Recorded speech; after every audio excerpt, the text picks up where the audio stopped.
চতুর্দশ নির্বাচন থেকে তত্ত্বাবধায়ক সরকার ফেরানোর আবেদন করেছেন বিএনপির জ্যেষ্ঠ আইনজীবী জয়নুল আবেদিন।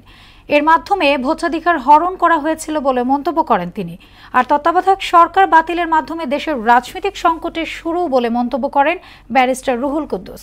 মঙ্গলবার সপ্তম দিনের আপিল শুনানি শেষে তারা এসব কথা বলেন। তত্ত্বাবধায়ক সরকার বাতিল করে দেওয়ার রায়ে প্রতারণার আশ্রয় নেওয়া হয়েছিল বলেও অভিযোগ করেন তারা। মেজবার রহমানের রিপোর্ট। তত্ত্বাবধায়ক সরকার ফেরাতে সরগমন হাইকোর্ট। প্রধান বিচারপতি ডক্টর সৈয়দ রেফাত আহমেদের নেতৃত্বে 7 বিচারপতির পূর্ণাঙ্গ আপিল বেঞ্চে সপ্তম দিনের শুনানি শেষ হয়।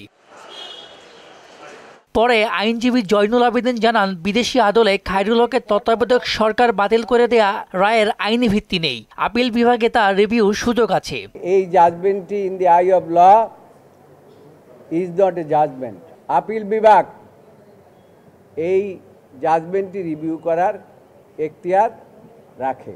এই জাজমেন্ট কোনো অবস্থাতে রেট্রোস্পেক্টিভ হবে না। আমরা প্রেয়ার করছি যে আপনারা যখন এই পূর্ণাঙ্গ জাজমেন্টটি দেবেন তখন ইট মাস্ট বি প্রসপেক্টিভ।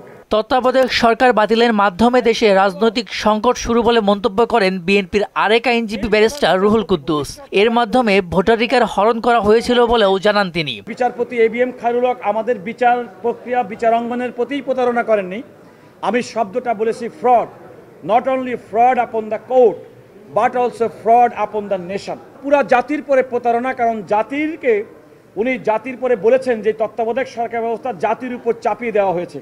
আমি ওনার রায় থেকে পড়ে শুনিয়েছি, জাতিকে গলাধকরণ করানো হয়েছে।